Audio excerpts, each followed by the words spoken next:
robots took my podcast, man.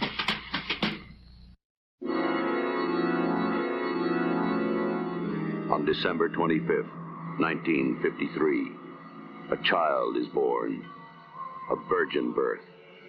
Tomorrow, all civilization will tremble under his almighty power. He must be obeyed. Who were Moses and Jesus really? Accept me, no questions.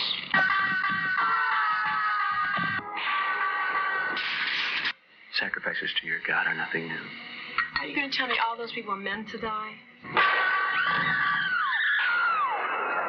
Why did you attack all those people?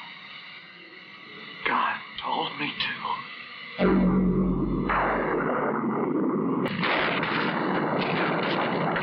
God told me to. I did watch the movie, but damn, anyway. Yeah. Did you watch it last night? Just last night, yeah, and I tried to watch it. I tried to watch more today, but I couldn't. I had stuff going on again. Jordan, what is more important to you, your life or this podcast? What is your deal? Commit, sir, commit. This podcast, man, of course. And I'd seen this movie before several times, But, I almost didn't want to do this podcast today. But God told me to. God told me not to, Jordan. So what what God are you talking to? We gotta talk to God and get this straight. What's going on here? I believe in the God from outer space. The one and only Xenu. Oh, no, sorry. Xenu told me to. Little Scientology there for you folks out there. Just kidding. Just kidding, anyway. Jokes made by Jordan do not reflect the views or opinions of Robots Took My Podcast. Or its advertisers.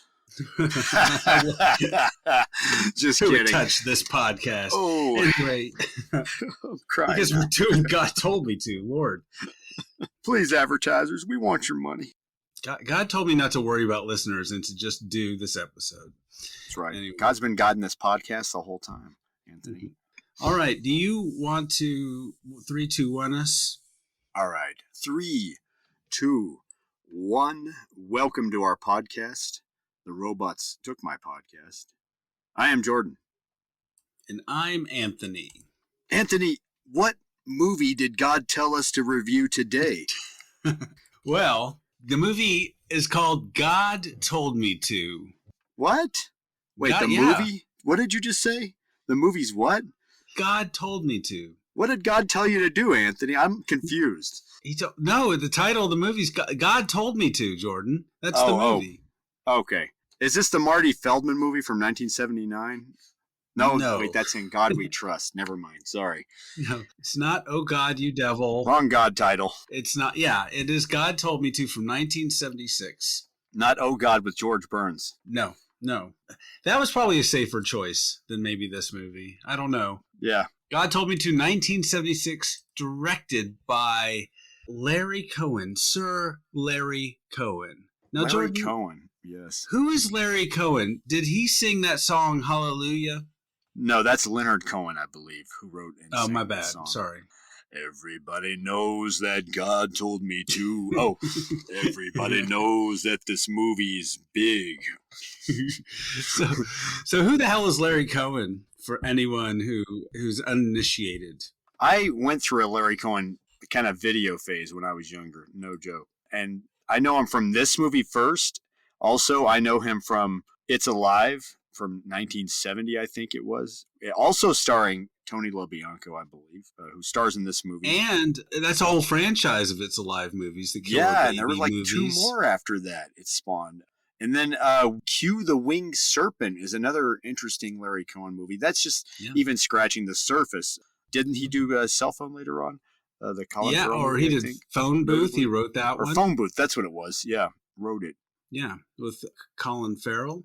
Yeah, set in one location, like a very inventive director, and always worked on low budgets, and his own writer as well. Also, The Stuff. The remember Stuff. that movie? How could we forget that one? Oh my God! I mean, it's easy to forget. Yeah. I mean, I like Michael Moriarty, but that movie just annoys me for some. I don't know. We maybe we should talk about The Stuff at some point if we determine that we want to see more Larry Cohen movies after this review. Mm-hmm. Growing up, I had like a DVD of the stuff, and then Q the Winged Serpent, which I loved as a kid, primarily because I think I was a big fan of stop motion animation and like, dinosaur-ish movies. Which it does have notably, yeah. And it had David Carradine in there doing it like really great performance, like a really likable, like funny guy performance compared to his more serious roles. Yeah, so if it's sort of like a sci-fi movie set in New York with sort of like police or detective elements, Larry Cohen might be behind your movie. Yeah. But anyway, so this movie, God Told Me To, the reason we're watching this and talking about this is, I guess we're going to try to cram this in as a second Halloween movie for this year.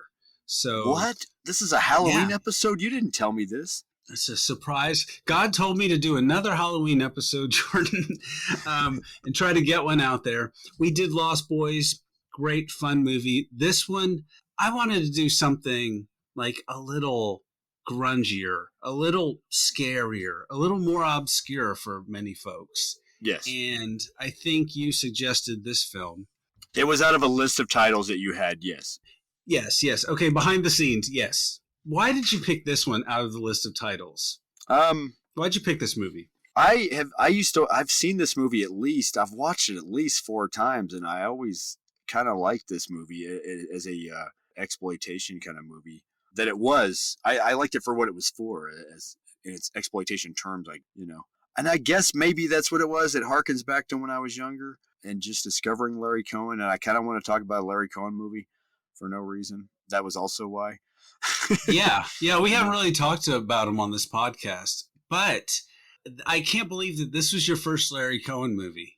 That's weird to me. It kind of was. Yeah, it was my first. This is a hard entry into Larry Cohen here. Yeah, I was in my early 20s at the time. And then, it went from God Told Me To It's Alive to Q. And then I think I just left it off at that point.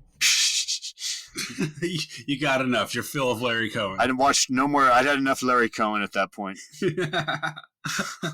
I went through. That was my Larry Cohen phase. That was the end of it right there for some reason. I don't think I watched any other movies, even though he's done quite a few more and written a few more. Yeah. Notably, I like The Stuff, obviously. I think I did watch The Stuff with you later on, but I don't remember. I don't know if we got through it all the way. Yeah, I may have to revisit The Stuff and Q. I haven't seen a lot of these movies since I was a kid. You introduced me years ago to God Told Me To, and I remember this movie being haunting, just absolutely disturbing. Yeah. And still is, as we will talk about. Yeah, let's see if I still hold that opinion or what I think. But it was sort of the kind of movie that stuck with you. I mean, the kind of movie that has the audacity to invoke the name of God in its title. You know what I mean? And it just promises something salacious and something audacious. I don't know. To some, that is sacrilege when you put God in something that you're selling, even. Yeah. In the title of what you're selling. The name of God. Yeah. Unless what you're selling is God, then that's okay. Anyway, so, Jordan, let's just jump right into this movie and figure out what the hell's going on with a movie called God Told Me To. Now, How does this movie begin? Whoa. Okay, so it begins with a guy on a bicycle heading up to a roof. If I'm remembering this correctly. Yes, it does. But I just want to insert that it sort of begins with church choral music, and then we see sort of a star background. You're right. I'm leaving out the title sequence, which is the title sequence is like with this very haunting Gregorian music by I think the composer is Fred Cordell, if I remembered correctly. Mm-hmm. Yeah. And it was supposed to be, fun fact about the composer, Larry Cohen wanted Bernard Herrmann, but he died 17 hours after he talked to him, after completing the score for another movie that came out that same year, Taxi Driver, Martin Scorsese's Taxi Driver, Paul Schrader written. And and then he asked... And Larry Cohen... I'm sorry, go ahead. Oh, yeah, I was just going to say, he asked Miklos Rozsa to do it, and he said no, and Larry Cohen said why, and he replied, God told me not to. And then he ends up with Fred Cordell. Anyway, haunting Gregorian. Yeah, and Fred Cordell, who does a really good Bernard Herrmann impression, Yeah. Bernard Herrmann, of course. Who's Bernard Herrmann? Very quickly. Oh, Bernard Herrmann, who scored most notably the score for Hitchcock, Hitchcock's Psycho. Yeah. The shower scene, everybody knows the strings just knifing away over the knifing scene. He did the Harryhausen stop motion movies, Seventh Voyage of Sinbad and Jason and the Argonauts, notably as well. And yes, Taxi Driver, Brian De Palma's Obsession. Just long storied career. Apparently, Larry Cohen and Bernard Herrmann, who was much older than he was, were good friends, and they screened the movie for him. And I think I never heard whether or not he decided to do the score for it. They screened it without scoring, took him home to his hotel. Bernard Herrmann died that night. I think I read on the wiki part that he said I think I've got some arrangements figured out. That was what he said afterwards. But that was like, you're right. It was never really a full agreement, but it was, and it was right before he died, like just right after. Like a day and a half or a day, whatever it was. It was like, so it was, I mean, the world was denied, I think but I think we got the next best thing. Oh, I love this. I love the score for this movie. Works for this movie, definitely. Oh yeah, absolutely. Frank Cordell's score is good. Yeah, maybe we'll talk a little bit about that later. But so we get the titles and these cobwebs or something that looks like cobwebs just streaming over a starfield. And then we get that guy on the bike. And Jordan, this guy's biking in the city. You know, he's having a great day, it looks like. And then what happens, Jordan? The guy on the bike goes down. He's been shot. And bam, we see more people are being shot in the streets. Randomly taken out. We can't see where the shooter's coming from. Finally, we see a guy in a water tower who's been taking all these shots. A water tower on top of a building in New York, Miley. He's way the fuck up there. Yeah. He's shooting people. He's not up there with like some Jägermeister. No. This is a guy just like Charles Whitman in Texas taking shots from the Texas Tower in Austin, Texas. And, of course, this is before even shootings are really common, sadly, I hate to say.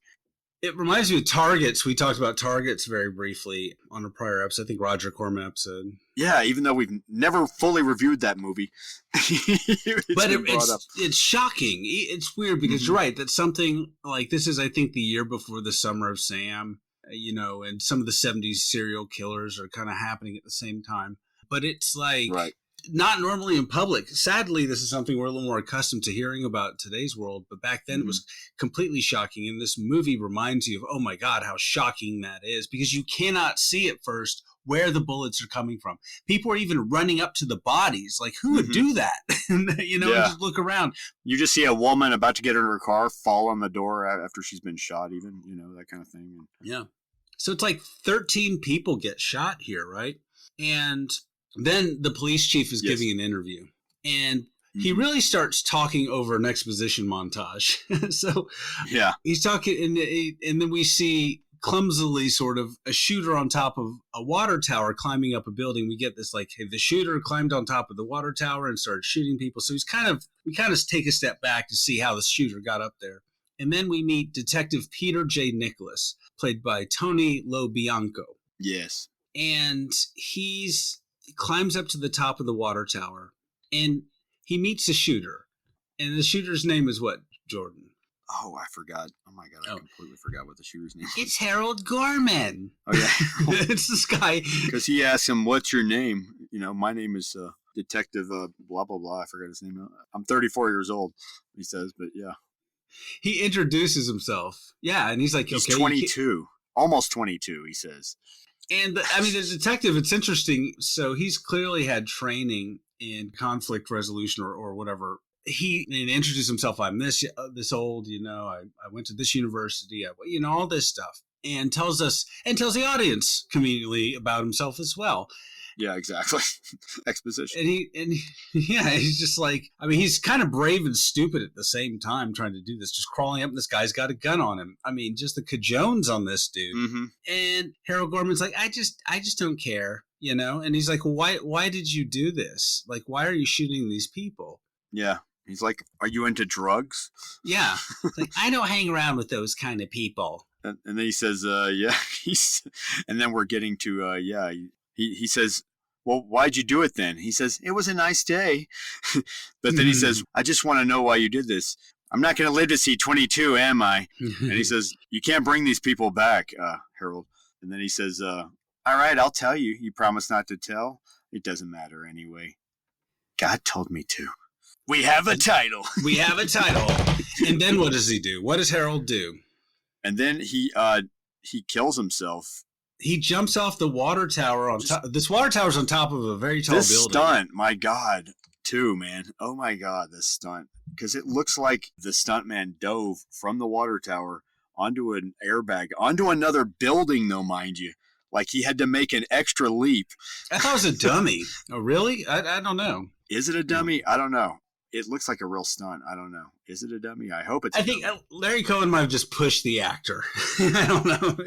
This is how would you describe Larry Cohen's directing style? How would you describe the look and feel of this movie? Well, Jordan, directing style. Apparently, I learned Robert Forster was supposed to play the Tony LoBianco part. Did you read that? Yeah. And then he said the reason. He said he did a few days and then he wanted off the movie because Larry Cohen was a screamer, it sounded like. Yeah. Larry Cohen makes movies for cheap. Yeah. A lot of these, I think, are self-produced in this era. And he is going to take advantage, interestingly enough, of just anything that's happening. Yeah. You know? I guess it was time is money, movie is money. You know? Yeah. We got to move. Yeah.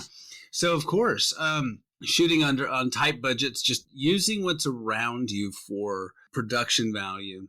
And also, he was shooting guerrilla just in the streets a lot of times without a permit in New York. In these New York scenes we're seeing in the movie already, he wasn't really doing like everything legit. I don't think, you know. Oh, not at all, not at all.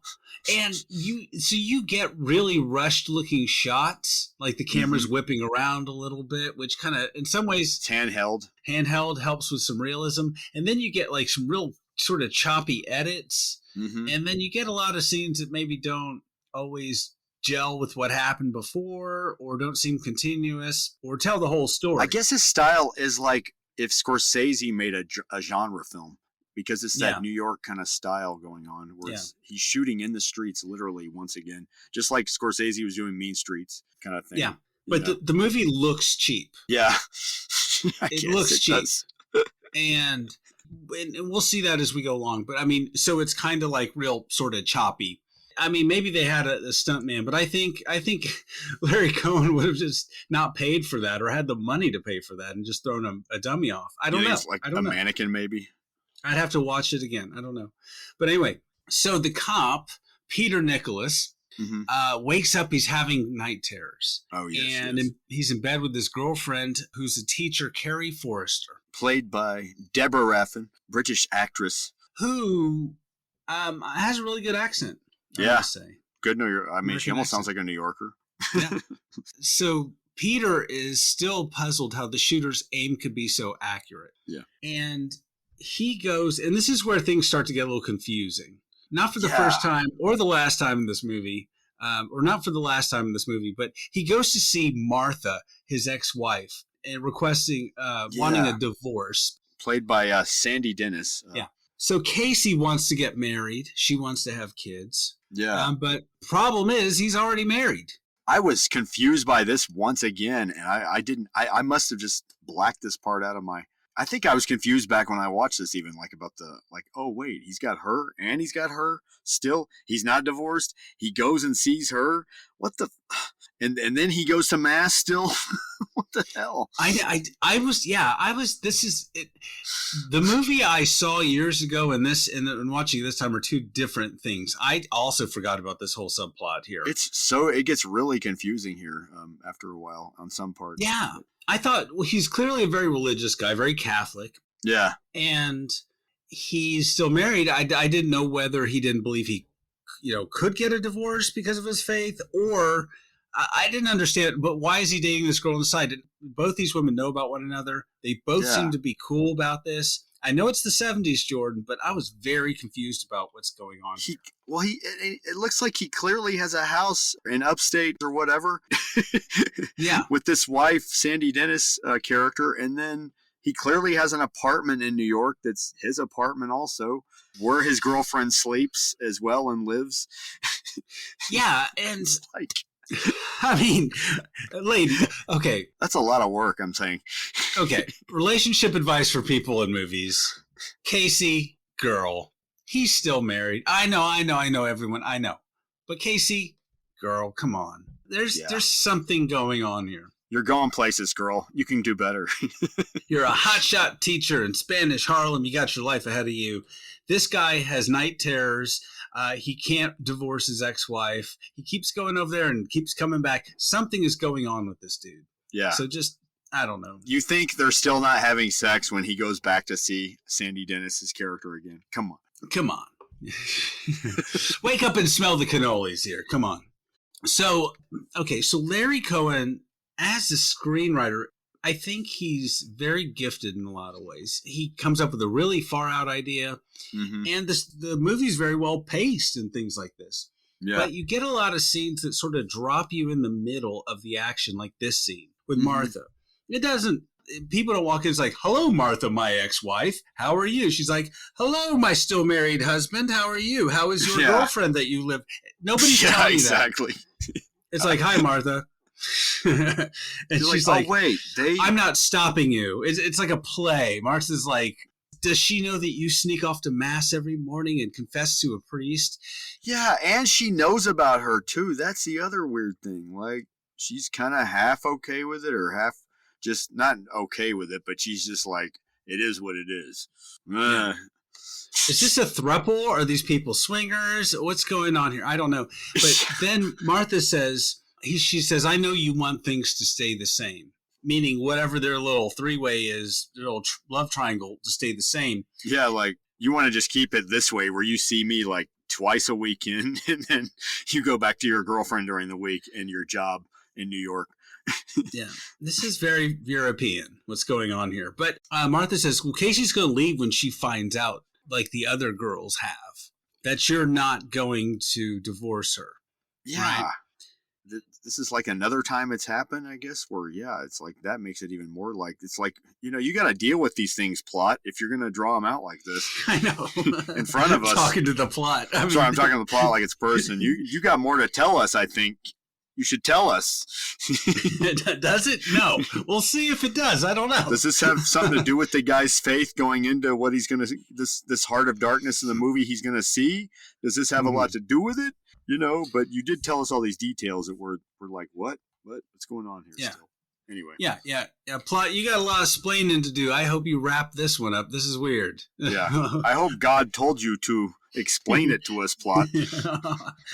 Anyway, so then we get no explanation immediately. No. We're left to pick up the pieces ourselves as the audience here. Well, there's pieces. Jordan, get used to that feeling because there's pieces all over. What we're telling the people out there with the spoilers and everything now, like we're actually explaining everything we just figured out having to watch it. Like we had to figure this out on our own, people. But this is going on. They're not spelling it out for you like we are right here. No, we're probably getting it wrong. Yeah. I mean, that's kind of how we write scenes. And this whole movie plays out like that. Like, so Peter goes to a hospital, to a man's bedside. He's investigating the murders. And this guy, like, the nurse says, or whoever he talks to says, he just got up. His wife said he just got up and went to the supermarket and started stabbing people randomly. And the guy's like on the bed, just about to die. And his last words, Jordan, right before he dies, what does he say? God told me to. We have a title. We have a title. we still have a title. We still have a title. Damn, it's a good title. And now Peter's a religious man. So hearing all this, like we're in, and I do like the acting. I got to say, I would have loved to have seen Robert Forster in this movie. Yeah, right. I agree. I mean, seeing the way he was in Alligator and the way the kids remember Jackie him in Jackie Brown. God, he's a great actor. Great actor. I loved him in Black Hole, even that movie, that Disney Star Wars movie ripoff. But Tony LoBianco, this is like the role he was born to play. Like he is really doing well here. And I mean, we've got to see the movie through his eyes. He's got to sell a lot of stuff that makes no sense, and he really kind of does it. Yeah, I first saw him on a Twilight Zone episode from the 80s where like he was this father who lost his daughter to some weird ghost thing or something, but just he made you believe it the way he acted. I've got to have my daughter back. You were like, oh my God, I believe him. You know what I mean? I'm Tony LaBianco, believable actor is all I'm saying. Anyway. Yeah. He's got to sell some real weird stuff here, so he's doing really good. Yeah, because we begin to see the thread of his sanity or whatever start being pulled. Yeah, he's got a lot to tell us here as the actor who's leading the movie. Mm-hmm. Somebody's got to lead this movie. I don't know. If not the director and the writer. Okay. So it seems like the score is doing most of the storytelling at the beginning here. Yeah, that was my impression of the score. It's like an Enigma song about to happen. You know? So an informer calls the police and tells them there's about to be some more murders at the St. Paddy's Day parade. And it's going to be a policeman. But the man doesn't know exactly who, so he hangs up abruptly, and we see him. He looks worried, and he runs off. And then he speaks to Peter on the phone and tells him all this. And Peter, of course, believes this based on all the other stuff he's seen so far. Yeah. And so he calls down to the parade and says, hey, somebody's going to start shooting at the parade. And the cops, like, down there, they kind of believe him. They're like, okay, look out for this guy. And Peter wants the parade stopped. But the chief says, the Irish have waited all year for this parade, and you're not going to ruin it for them. Yeah, you can't deny the Irish their parade. Even after everything that's just gone on in the city, we've already had a shooting. Yeah. You know, come on, New York's not going to take this serious. I mean, then again, I don't know. Maybe that's the reality too. Don't rain on the Irish's parade. We don't need to upset the Irish. Not a good idea. So then we see some police officers, Jordan, and who is the police officer that the camera focuses on? Thank you very much. It's Andy Kaufman. And who is Andy Kaufman from Taxi, the TV show Taxi, Latka. Yeah. The subject of the movie Man on the Moon, where Jim Carrey played him psychotically in the movie. Yeah. The original troll, the original con man. I don't know. Boy, he was like a troll of life. Yeah. Performance artist. I don't know what he's. Comedian, ? Depends on your humor there. My wife saw me watching this scene, and she said if Andy Kaufman were alive today, he might have got shot, because he was trolling people in life, constantly. Oh, Lord, he'd be at a Trump rally playing a fake character, and he would be shot. Or I don't know. Get horribly beat up, worse than something. When he got wrestled, when he fake wrestled, worse than that. He'd be somewhere where he shouldn't be. I don't know. Although he planned things out. He did plan things out compared to trolls that we would later see nowadays. Oh, yeah. I mean, I don't know whether he's to be admired. I guess that depends on how funny you think he is. But anyway, Andy Kaufman's in this movie, and he looks right at the camera and gives a shit-eating grin like, hey, I'm Andy Kaufman. This is his first movie role. This is like before he's done anything. Before Heart Beeps. Before Heart Beeps, before Taxi. I'll never forgive him for Heart Beeps. That's probably why I have so much. Bernadette Peters, directed by Lord Alan Arkish, I think it is, and it did get an Oscar for makeup effects by Stan Winston, though. God, let's just stop. It doesn't deserve to be talked about this. Where are we going with this part? We are going to the fact that the officer pulls a gun. Back to this movie. The officer pulls a gun and tries to shoot the parade marshal, or is that the mayor or whoever he is? And the cops all grab him, but he won't stop shooting. He keeps shooting. He starts shooting at everybody at that point. Yeah. Shooting bystanders, shooting other cops that are trying to hold him down. And then finally a cop goes up point blank and shoots him dead. And Jordan, what are his last words? Well, shockingly, God told me to. Very shocking. Wow. Yeah. We still have a title. We have a pattern here. We got the title. We got the title. Even though this movie also went by the title Demon, by the way. So I don't know why they're not saying Demon just like at the end for no reason. For that other title. The reason it was called Demon, New World released this. God told me to, aka Demon. Were his last words. I mean, but yeah, New World. Go I figure. mean, New World tried to release this movie, and nobody would see it under the name God Told Me To. So yeah, of course they had to rename it Demon for the TV releases. I know exactly what they were doing here. This was also because they probably released it in the South as Demon because they didn't want to offend anybody with the title God in there, and then everybody in the North, they released it in the Northern Territories with the title God back in there. In the Northern Territories, they released it as Demon, Jordan. Explaining old-fashioned distribution, yes. The Northern Territories, they got the God poster. They got the Demon poster in the South. Anyway. Well, I mean, were they not right? Much like another movie we reviewed, Galaxy of Terror, which also in the South was Mind Warp. Also a New World picture. Also New World distributed. But New World made that movie. This is a movie they distributed. So yeah, that's a problematic title. I'm gonna take their side of this. That's a controversial title. Anytime you put God in the title, especially if it's a sci-fi horror film. Yeah. You know, controversial titles might work if you're releasing it in like a big market like New York or maybe LA, but that is not going to play in Middle America, not on TV. So, I mean, I remember seeing an interview with William Friedkin when he did The Exorcist, and he yelled at the marketing people because on the poster originally it said, "For God's sake, someone help her." And he said, "You can't put God in the poster. You don't show God for money." Which a lot of movies in the 70s did that, though. Sorry. Yeah. So different time. That movie certainly wouldn't probably go very far today with that same title. But anyway. So another cop who sort of witnessed all this tells Peter that the shooter was talking to a guy in his 20s with blonde hair, thin build. And Peter goes to the building elevator operator. He's like doing his sleuthing. You know you're in a Larry Cohen movie because now we're starting to, it's like a police procedural. We're gathering evidence. It's like Law and Order, God Told Me To unit. Yeah, he goes to the elevator operator, let Gorman up, the guy who shot from the water tower, and says, yeah, I saw him talking to this blonde guy, or I saw this blonde guy hanging around. He talks to the guy who stabbed a guy at the supermarket who badly acts and tells Peter that he saw the guy who stabbed everybody talking to some sort of blonde guy, but just couldn't place his face. They don't remember. All these people don't remember his face, Jordan. It's almost like it's obscured in some way, right? Yeah, this blonde guy, did he look like did he look like anybody of note worth, like any blonde actor? They don't, like Mark Hamill. I'm trying to think. The guy from Laser Blast. Did he look like Ted Nugent back then? I don't know. So anyway, and then even Gorman's mom remembers the guy talking to her son, but not his face. But she does remember the name. It's Bernard Phillips from Washington Heights, and he walks around with no shoes. So that's a good memory, Bernard Phillips, what a name. Jeez, that's how it's got to be. What a boring ass name for somebody like this. Yeah.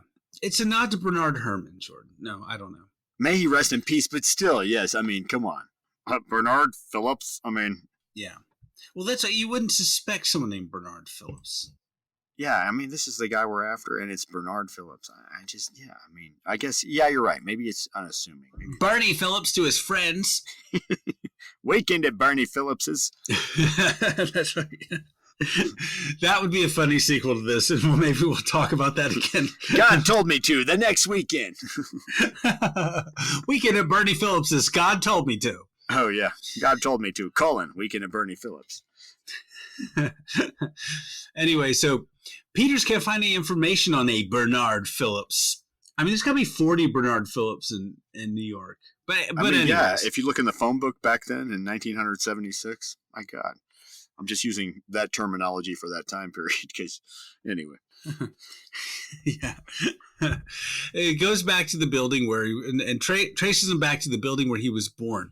So he gets buzzed. That's right, yeah. Yeah, he goes to an apartment and someone buzzes him up. But then he goes up the stairwell, very dark and spooky stairwell, Jordan. And what happens? Wait, is this where we meet? June Lockhart or no? Nope. Sorry, the old lady. No. Sorry. This is where a woman attacks him with a knife in the stairwell. And they In the get into stairwell. a fight, Jordan, This and then is- he throws her down the stairs. How could you forget that? I do remember that part. I forgot. I'm trying to it's like trying to remember a bad dream. Yeah, there's a lot of I wouldn't call this movie repetitive, but in a way, a lot of scenes mirror one another. Yeah. Because this woman is laying at the bottom of the stairwell. She's dying. He's holding her face, and he's saying, "Say it, say it." Oh, yeah. And she's like, God, God, God. And she dies before she can get out more than a god. She didn't get to say the title like every She other didn't actor get in to this say movie the so title. far. God.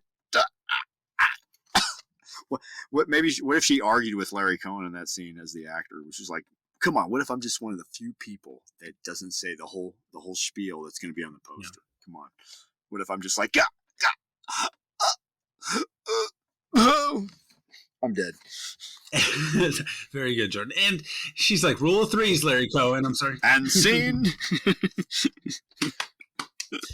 This has been a community theater rendition of God Told Me To. So she doesn't get it out, but then he goes outside. He's he's kind of losing it here a little bit. His faith is being tested. Strung out on faith. I don't know. He's really confused. As Elvis might say, he's strung out.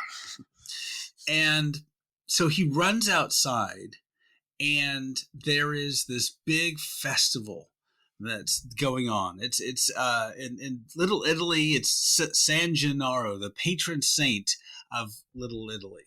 Yeah, it's very religious, very colorful, because then they got like a lit cross with confetti around it, which And yeah, he's just looking to that. He's just looking to that for answers, I guess.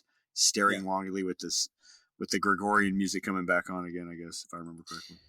Yeah, and it's kind of like a carnival type atmosphere. And you can tell this is Larry Cohen shooting on the cheap, because so many times in this movie it's a crowd scene and people just look at the camera like sort of like, I don't know, angrily, or just like, what the fuck is this? It's New York, right? And Larry Cohen's like, hey, The Godfather did it. I can do it, okay? They did it twice, The Godfather. I can do it. But yeah, he's looking longingly up at all the religious kind of stuff and the floats. Yeah, there's a big, lit up cross, and he just sort of falls to his knees and starts to pray. Yeah. So he doesn't know what else to do. But I will say, Jordan, this is supposed to be around St. Patty's Day, but looking it up, I think St. Gennaro's Day is on September 19th. So, movie, you got some splaining to do. Whoa. Has it been 6 months? What's going on here? I don't know. I was going to say, he bows to his knees in front of all this, and then you hear Madonna's Like a Prayer come on. Life is a mystery. No, I'm just joking. And Larry Cohen's claiming Madonna stole from God Told Me To. Nobody stole anything from God Told Me To. I've watched a couple documentaries and videos with him. And Larry Cohen claimed that Spielberg liked this movie on the notes on the VHS I used to own, the collector's edition. I think it was Anchor Bay release. He claimed that Spielberg had seen it at one of the film festivals before it came out. Yeah. It was like, he raved to me about it. And it's like, okay, dude, come on, quit tooting your own horn. Yeah. And if you look at Jaws, he ripped off a lot of shots from God Told Me To. And I was like, I don't know if I'd go that far, man. At the end of his, when he was like in his last few years in LA, a friend of mine told me he would see him at the same guy's house where he would get weed. And Larry Cohen would be like stoned off his ass. And he'd be like, you need a script? Are you a filmmaker? But that also meant that he wanted you to hire him also, like, and pay him, of course. Yeah. At the same time. He was like pimping himself out. What I'm saying is I need the work. No, I like Larry Cohen. I like Larry Cohen, but that was actual. My friend told me about that when I was raving about Larry Cohen to him one time. He was like, it was a buzzkill. Oh, dude, I see that guy at the same place I go get weed. Yeah. And he's always pimping himself. He's always trying to pimp a script out on me. So, he was a prolific writer. Yeah. At the coroner's office, Peter finds out that Mrs. Phillips, the lady who attacked him, and Bernard Phillips' mother, See, we got to piece this together in the next scene. The next scene tells us what the hell just happened. Oh, okay. That's what's going on. See, I'm learning more by how you're describing the movie. Yeah, and I'm probably way off. And people be like, Anthony, I saw a completely different movie than you. Very possible. Very possible. I saw Demon. It was a completely different cut. That could be true as well. I've never seen the one with the title on it, Demon, by the way. I don't know. No. It's different. I just made that joke. I think it was a TV thing, honestly. So it might have been, yeah. So it turns out that Mrs. Phillips, because the coroner remembers that Mrs. Phillips, this woman was a virgin. She's nobody's mom, except the fact that she gave birth to Bernard by C-section.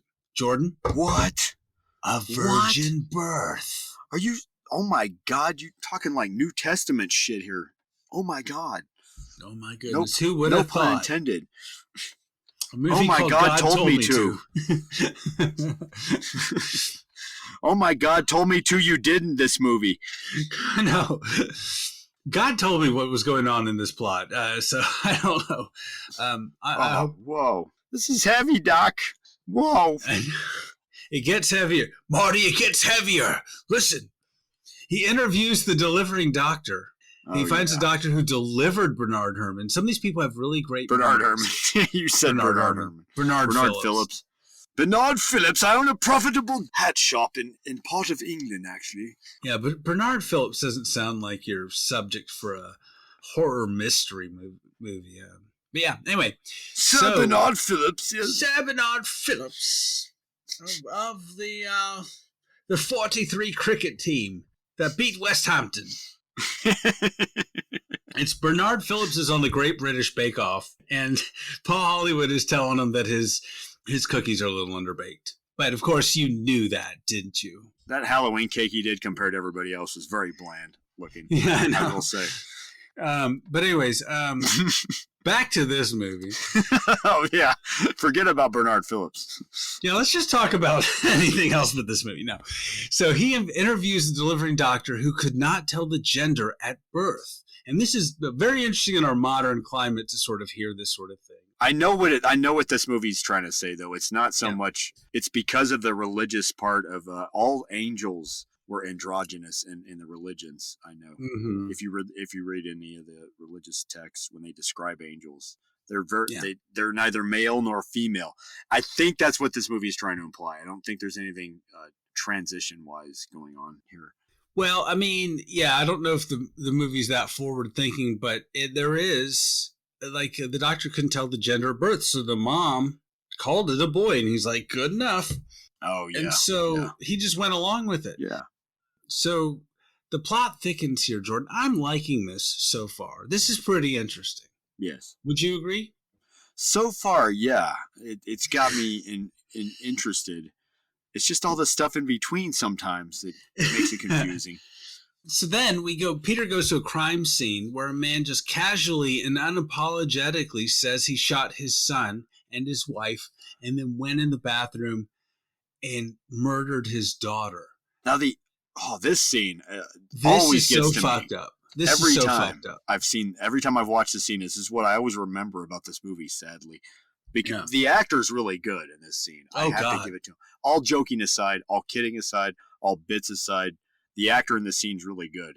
He's like this serious version of Marjoe Gortner. Yeah. No, that's the worst thing I could say right now. Well, no, but he's just sort of... But he's just, man, he's got you in a, he's so captivating the way he's telling the story about it. And it's a violent scene where there's no violence. Yeah. He's just talking about the violence that he just committed, the crime he just committed. And then, that's the fucked up part, the way he's describing it. It's just because he's so confident and chill about it. You're just, and cold, you're like, oh my God. But you can't stop listening to him. No, I mean, he's like a murderous, psychotic Bradley Cooper, who's just like so matter of fact about how he murdered his daughter. Like it's so disturbing. As if this movie wasn't disturbing enough, it just slaps you in the face with this scene. Mm-hmm. And it rocks you to your core. I'm surprised the movie wasn't R-rated just because of the way he talks, like in this scene, you know. Oh, man. Just for the language alone. I mean, that's because it's shocking the way he describes it. It's bloody enough without even any blood, this scene. it seems real. And he said he was laughing when he shot his daughter. And this, I mean, it's really terrible. I don't even want to repeat it because it's kind of so disturbing. Mm-hmm. And he says, well, God told me to do this, and God wouldn't ask me to do anything that's wrong, right? Yeah, and he compares him to Isaac in the Bible, who sacrificed his own son. That's Abraham, Jordan. Oh, I'm sorry, Clearly. Abraham, who sacrificed his son Isaac. Thank you. Sorry for the correction. You think I'd know this from being around religion growing up. So he says God spoke to him from inside him and sort of guided his hand. Yeah, he was just like, I didn't even have to lift my hand. It was just like God did it for me or whatever. And it's the least I could do for him as much as he's done for us. You're like, what the hell, man? And then Peter loses it and just attacks the guy. Yeah. And of course they stop him because the detective would never do this in reality. The detective would always keep their cool, despite what you see in movies and TV shows. Yeah. When detectives are interrogating people like this, they try to keep their cool to keep the suspect cool as well. So the suspect doesn't lose their shit as well and try to kill somebody again. One of the cops pulls him aside. It's like, hey, man, what do you do? Like, we've seen this sort of stuff before. Yeah. You know, what's exactly. with you? Like, thank God another cop tells him that, like, which I think makes it more real because it's like, yeah, he normally wouldn't lose his shit, I'm guessing. Yeah, so Peter's becoming really obsessed with this case. And he's really, I don't know what Peter's jurisdiction is, but he's spending all his time investigating this series of murders. And he's starting, like, to lose it in the process. And his faith is being tested, and he becomes his own identity sort of being wrapped up in this as we find out. His patience is being tested. Everything is like being tested. His faith as well. And the audience is like, where the hell is this going? Yeah.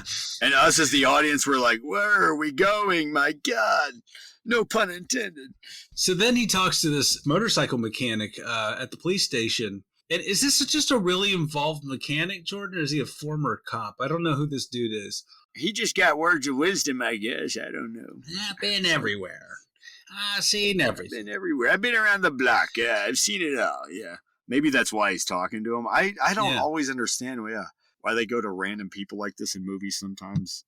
And very interesting people, almost like part of the real life quality is I don't know if some of these people are actors or not. Do you know what I mean? Like he just grabs people or whatever.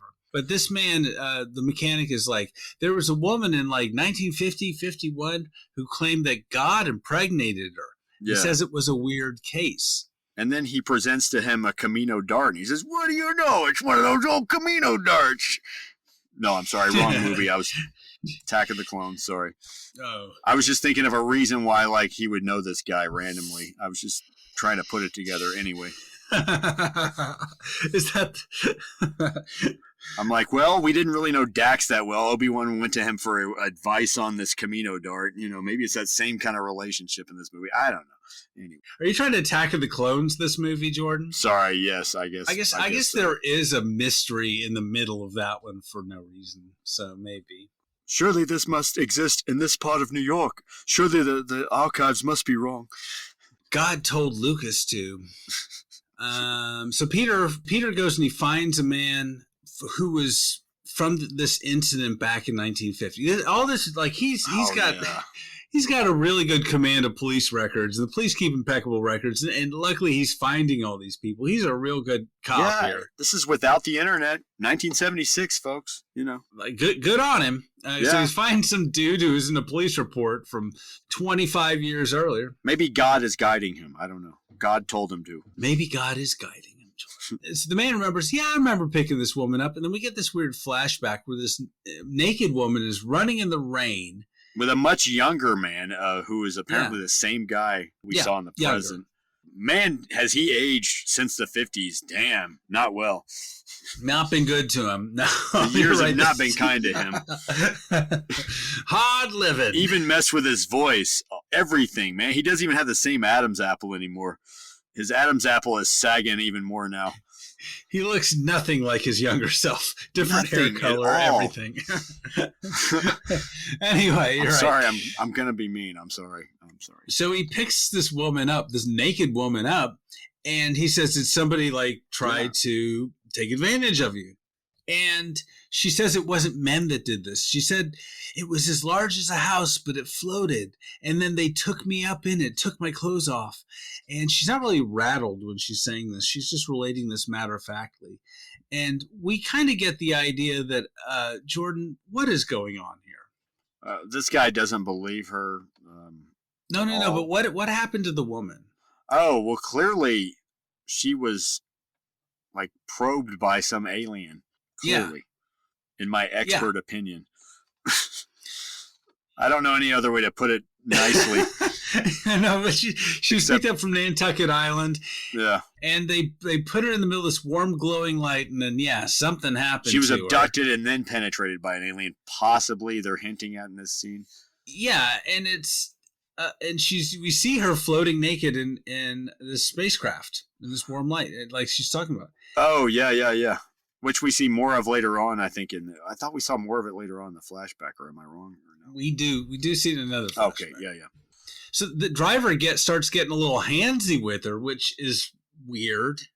Yeah, he's like all nice. He doesn't believe her, but then at the end, he's like, "Oh, well, maybe, maybe you're still." You're like, "What the hell, dude?" Dude, I know it's the 70s, or the 50s, I guess, but come on. If you or I picked up a woman like that, I don't know. I'd be like, "What happened? You okay? Oh my God! Yeah, I'm taking you to a hospital. Yeah, do you need a doctor? Maybe you need a doctor, lady. I'm sorry. What happened to you? You need a blanket? I don't think I have any blankets in the car." You'd be like, "This guy is just so fucking casual. It's disgusting, kind of in a way, uncaring at the same time. Why do you even bother picking her up?" Yeah. So then she gets out. She's like, "This dude's no help." She's like, I just need someone to talk to, and he's being weird. So then she gets out and runs away, and then 2 cop cars stop him and get the report. Because he's obviously not trustworthy either.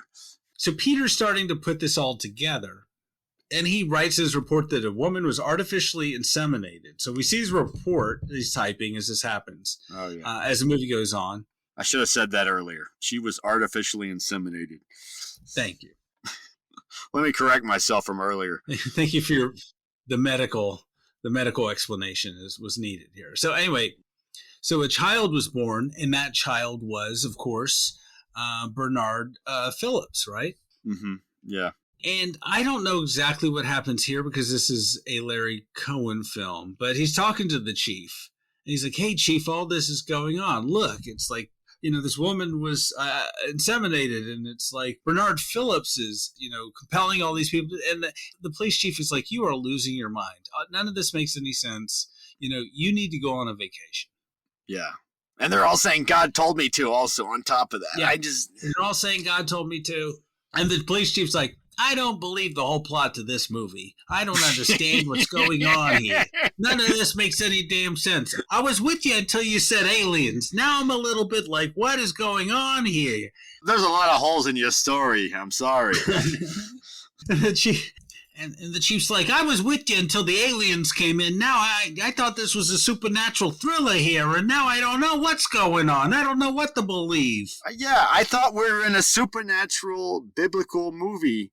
But no, this is now a sci-fi horror film. Okay. This is about aliens? Now it's a sci-fi horror film? I'm really confused now. There's aliens and God in the same movie? God, you got to pick one or the other, kid. So then, so the chief says, "Hey, I think you should take a vacation." And then he breaks the fourth wall, and he looks at the audience and says, "Audience, you should take a vacation too." So, I don't know. Anyway. He says, "You know what really grinds my gears? You, audience." Quote Peter Griffin. So Peter goes to the newspaper, and he goes to the science editor to print this story about all these murders and people saying that God told them to commit them. And that's the first place we'd all go, right? Yeah. The science editor. It's the first place the plot takes him. Thank God this movie told us where to go. This movie told us to. And so it's like, he goes to the science editor because all the other reporters didn't want to touch this story with a 10-foot pole. Yeah, put that in your pipe and smoke it. Seriously. Yeah. Audience. And then the science editor says, "What do you think people are going to do if they thought that God was exercising his will, much less behind all these murders, but just out in the world today, compelling people to do things?" And he's talking about, remember, like, you're too young, but I remember Orson Welles and that War of the Worlds broadcast, and that made people go crazy. Yeah. That kind of helps us tell us where this movie's going now. That we're going in a sci-fi direction more so. Yeah. But then for no reason he agrees, and he's like, I'm going to take on my enemies, which are like the religious types who are against science, and this is going to create chaos, and science is going to prevail in the end. After all the chaos. And I was like, I like this scene, actually. There's certain scenes in this movie, like the guy confessing to murdering his family. And this scene, there's like very good, well acted. Yeah, exactly. Those moments I love, actually. That scene is frightening as it is. The guy confessing to his family and this guy. Yeah, I mean, it kind of feels like a 70s version of Constantine. Yeah. It's an interesting film so far. I'm like, okay, I'm not bored. Mm-hmm. I'm just like, what's going on? I don't understand. So this is an alien movie. Okay, great. I guess it's an alien movie. I don't know. I don't know what's going on, Jordan. It's a religious, supernatural religious movie. Yes. And then now, wait. Now it's a sci-fi horror movie. I don't know where you put this on the Netflix category, but it's religious, psychological, alien horror movies. Or science fiction horror movies. Amazon just had it as sci-fi horror. They didn't even bother with the supernatural religious angle. Yeah. And so Casey, remember his girlfriend, Peter's girlfriend? Played by Deborah Raffin, British actress. She almost played Lois Lane in Superman the movie. Fun fact. Oh, yeah. Anyway. So I think, and I don't know what's going on because, again, we're dropped into this. I think it's a police ethics board that's reviewing him. I don't know, but she's where she's getting questioned by the police ethics board about like what's wrong with his mental health or his well-being. And I was always I'm like, why are they? Does this really happen? Are they really? Aren't they getting a little too sticking their nose in a bit much? Maybe. Yeah, because I mean, at the newspaper. One of the newspaper articles that they run, it says like suspended police lieutenant says, whatever. So I guess he was suspended. I don't recall him being suspended. Is this real missing or is this me just not paying attention? I don't know. And it made it to the paper, and then they're questioning his wife like it's during the House of Committees. Jesus Christ, what the fuck? And his girlfriend, and she says she gives his like life. It's the House of Committees. Sorry. Yeah, his parents died when he was young, and he was in an orphanage, and he worked to support his brothers and sisters. And this guy's a saint, Yeah. I mean, no pun intended. He's very religious. I mean, he was raised in a Catholic orphanage, and apparently he helps his landlady take out the trash. Yeah. He volunteers at the soup kitchen twice a week. I mean, he's like, oh my goodness. He goes to mass every day. Oh my God. He was an altar boy till he was 30. So he's just a good guy. You know what I mean? He sends everybody a Christmas card in the office every year. He's a good guy, this Peter. He makes sure he has change on him for the homeless people every time he passes them in the city. What is this, an Inquisition? Jesus, yeah, he's a good guy. What do you want? I mean, true, he's still married to his wife, and we have a complicated relationship. But oh, yeah. He did break one of the 10 Commandments, kind of there. Yeah, what is he doing there? Well, yeah, anyway. So the chief says, look, he's too religious, and religious people cause problems, and Casey storms out. So I think that this is a good time to sort of talk about the themes of this movie. I think that Larry Cohen, I don't know how religious Larry Cohen is, but definitely one of the themes of this movie is faith and what you put your faith in, right? Yeah. As we'll see a little bit later here. Because, like you said, Peter's having this crisis of faith. He doesn't know if all this is really God or if it's not, or what is behind all of this. And then now this alien thing. I think he's as confused about this movie as we are at this point. Yeah. But definitely, Larry Cohen is trying to say a bunch of things. So this is a message movie on some level, which is really interesting about Larry Cohen sort of films. There's a subtext. But what is the message, Anthony? Just God told me to? I don't know. I don't even know if God knows what the message is of this movie. But but I'm telling you, there's a message there. What did God tell Larry to do on this movie? I mean, what happened? Oh, sorry. the movie is beating us over the head with a message, with metaphor that I don't understand. I'm too dumb to understand, but I can tell that I'm being beaten over the head with something. Does that make sense? I guess he's trying to find his holy grail here. Maybe this is his holy grail. This is his search for the father and the mother, for that matter. Well, yeah. So as the movie goes along, we'll see a little bit more about this. So there's mass hysteria after this article runs in the paper, and there's like all these protests, and people. And why are like, is that even like a big thing too? Why is that in the paper that he was suspended? Is he that big on the? I mean, he's not. Anyway. I guess, I don't know, but I mean, just people are losing it because it's in the paper. The policeman said that through his investigation that God is telling people to murder people. So there's people out there with like these end of the world signs, and they're protesting. And as the story of all these murders becomes front page news. The movie does feel apocalyptic, doesn't it? Yeah. At this point too. I mean, yeah, anyway, it is a sign of the end, definitely. Is this Armageddon? Is this the second coming of something? I don't know exactly. Yeah. But I think Cohen sets up a lot of pieces. I don't know if he quite plays his hand as well as he could. Or pays off everything maybe as well as it should have. With that apocalyptic feel, I wish we had, we'll get into criticisms later, but I mean, we get this one little scene of this, and we get this feeling of what's going on. When you do a genre movie, even if it's a biblical supernatural movie or a sci-fi horror movie, you need to, if you tell the audience things are coming, if you don't pay that off, man, then the audience, of course, is like, what the fuck, man? What about all this other shit that was going to happen, that you promised it was going to happen, that I'm not seeing right now? And we're almost at the end of the movie? What the fuck? Yeah, it promises the end of the world is nigh here in these scenes. Yeah. And it's coming. And so, this is when the movie sort of changes. Then we go to a crooked cop who's being paid off by a pimp, right? Mm-hmm. Because the cop arrested some of his girls. Yeah. And the criminal stabs him to death.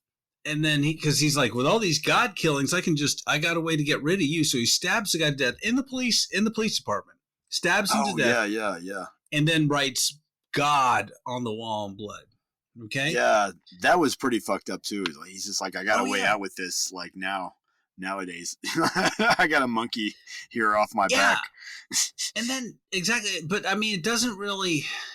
I guess it's sort of insinuating that a lot of murders like this are going on, but the movie doesn't tell you that there's in this mass hysteria, people are murdering people in the name of God, or blaming it on God, or blaming it, robbing things, busting into stores and stealing things, blaming God. I'm curious, like, what's going on in the world as we're in this like low budget film here. You've like built this universe and pimps turning on cops. I know. Cats and dogs living together, mass hysteria. I don't know what's going on outside. Okay, of the this did walls. feel like a scene from another movie, maybe at that time. Maybe that's what it was too. It feels like it's out of the French Connection, or it's out of Superfly. I mean, I like some of these scenes with this pimp or this little criminal kingpin, because it really harkens back to Larry's like blaxploitation roots. Yeah, like, that's true. He did that a couple movies with Fred Williamson. He did Black Caesar and its sequel, Hell Up in Harlem. Oh, that's right. I forgot about that. And so, I think that he knows his way around this little genre very well. So we get some like fun little scenes here. Mm-hmm. So then Peter goes and talks to the chief and says, so is he fired? Is he not? Is he suspended? What's going on? He's talking to the chief again. Mm-hmm. And he says that the crooked cop was killed, like framed here. And then he gets info on the pimp from his lady as he's letting her out of jail, right? His name is Zero.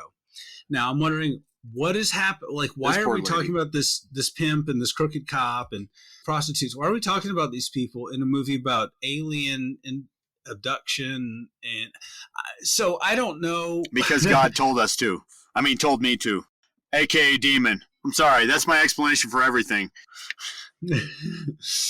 God's ass down is making us watch the rest of this movie. So then on the top floor of a building, there's a boardroom of men who gather. These old white guys. Oh, yeah. And they're saying that the man who is doing all this, the guy who's in touch with them, is who he claims to be and has proven his control to them. It's Bernard Phillips or Herman. No, Yeah, Phillips. I'm it's sorry. Bernard Phillips and Bernard Herman. Now you got me doing you know who did a great score for Sinbad and the Eye of the Tiger? No, Miklos Rozsa, who turned this movie down. Over the Seventh Voyage of Sinbad. Oh yeah, Bernard Herrmann, yes. So this is like a Dirty Harry exposition scene almost too. You know, it's like right out of a Dirty Harry movie. Yeah, and it drops us right in with no explanation, but at least we can sort of get the feeling that Bernard Phillips, or God, I guess, or whatever he is, has contacted these men, has proven himself to be God to them, and is communicating his desire to have people kill people. Oh my God! Could you imagine this? By the way, as a Dirty Harry movie? Oh my God! Oh, it was like written by John Milius and Michael Cimino once again, like Magnum Force. Oh, the other movie you talked about on this podcast. I know what you're thinking. God told you to. Well, did he, punk? I don't believe anything I can't see, punk. This movie makes no sense, punk. I suppose you think you're going to go to heaven after this, punk. Think again. You're going down. Down. Okay, so the boardroom men, and I was like, you know, this reminded me of RoboCop. Like, fucking people can get shot here. I don't know. Yeah. Oh, you expect somebody to like walk in and like shoot everybody at that point, like because it'd say God told me to. Yeah. Yeah, but it doesn't happen. No. So this Bernard Phillips is able to communicate with them in some like spiritual level, right? And so one of the men told the cops about one of the murders, and that was the one at the parade. And so they were trying to figure out which of the men in the room did that. And then one of the guys, the guy who did it, was like, covers himself. He's like, you know, why does he have to communicate with us through violence? Why can't God perform miracles instead of having all these people killed? Yeah, right. Duh. Yeah, and then the dude who like informed the cops was like, the Lord has disciplined men throughout the years through fear since biblical times. Like, he killed the Egyptians' firstborn. This is like, he's talking about like the Old Testament God that's smiting everybody and who's jealous and all this. And this is very much like that, killing the unbelievers, I suppose, using people as an imperfect vessel to murder to show that he's God. So that kind of makes sense, I guess. We have a message, Anthony. We have a message. And that comes from an interview I was reading where Larry Cohen was saying, he's like, yeah, look at the God of the Old Testament was very vengeful and all this. And that was like one of the launching points for this idea. Yeah. Of God told me to. Mm-hmm. And so they're wondering like, oh, well, God wants a certain detective to join them. And so that's why they're sparing, because they know all about Peter, and they're like, you know, should we kill him or whatever? It's like, no. God wants him spared for some reason, right? It's part of God's plan. Yeah. So, like I said, I feel like I've been dropped in the middle of the scene. I kind of get it. But every once in a while, this movie, I feel like I left the room and then I just like came back in. Yeah. You know what I mean? I missed something important. So at the end of this scene, I'm like, what's going on here? You're just like, well, wait a minute, Doc. I thought if you said it, we did that, the paradox would happen. Oh, sorry, wrong movie. But yeah, it's that kind of thing. So then Peter is walking down the street and the town car pulls up. Driver tells him to get in and says, Mr. Richards wants to see you. Takes him to this fancy room in this big building. He's sitting down, and one of the guys from the boardroom is like, why don't you just leave him alone? And Peter's playing dumb like, who? I love this scene. This is a great scene. Oh, man, I vaguely remember this part. The boardroom. Are you serious? This is like, there are many very interesting scenes. This is one of them. He's like playing dumb. He's like, you know very well who I'm talking about. Oh, I think I know what you're talking about now. Okay, yeah. But I guess it didn't leave that a big of an impression on me. Well, God wasn't speaking through this scene to you, okay? Okay, fine. We'll review 10 Commandments next time. Will that make you happy? Yes, it will, Jordan. Sorry, forgive my hostility. God told me to. So they're kind of like playing, you know, this coy little game about God without really saying God. It's just he, you know. He says, and Peter says, well, what does he do for you? Why are you doing all this? And he says, the man says, we were chosen, all of us. We knew to gather here in New York. He reached into our minds. He brought us all here together. And we knew one another. We recognized one another. And he says, we could have killed you, but he wants to convince you. And then Peter starts telling him, like, all about Bernard Herrmann. You know who he is. He's Bernard Herrmann, right? Bernard From Phillips. 1950, or sorry, damn it. He's Bernard Phillips. I'm sorry to correct you. Sorry, no, you're fine. God told me to. He's Bernard Phillips. I'm gonna ring that joke out forever. I'm sorry. I know, it's okay. Who's the guy from the Mamas and the Papas? I don't know why. John Phillips. John Phillips. I don't know why I remember that. His daughter was Mackenzie Phillips? That's right. She was on One Day at a Time. Yeah. Anyway, back to God Told Me To. I feel like I'm on Jeopardy and I just won $200. Anyway. This movie represents truly the end of times. Yeah. Truly the apocalypse. Yeah. So anyway, this episode's apocalyptic. This Halloween episode has now become apocalyptic. So we dared to review this movie. It happened during election year. We reviewed the old 1976 film, God Told Me To. And that was the end of it. We ushered in the apocalypse. We dared to watch this movie. And the end happened. We're all part of God's plan. Oh, my goodness. Because God told us to world. watch this movie for the podcast. No. So Peter starts telling him about Bernard Phillips's mother, 1951, New Jersey, abducted by aliens and all this The stuff. same time as that War of the Worlds broadcast, like a little, well, it's New Jersey, same location at least as that fateful new Orson Welles broadcast. So what is up with New Jersey and aliens? What is up with New Jersey and aliens? That's another podcast. Yeah. So the man, upon hearing this, starts feeling ill and dies, and Peter's like trying to keep him alive. And, oh, yes. And then Peter says, he screams, he's like, God, kill me. Why are you doing this? So he's like, Peter believes this is God on some level. Oh, yeah. He's like, no, take me. You got to fight it. You got to fight it. Because the guy looks like he's having a heart attack, basically. It's him inside you. You got to fight it. Yeah, yeah. And so the score really tells a lot of the story here. Like the score really amps up, and we'll hear some of that later, but it's just, I think the score is a character in this movie and is really adding to the creep factor. Like, oh, absolutely. Yeah. If you haven't seen this movie already or listening to this podcast, yeah, it's weird. Yeah, you should be confused. Yeah.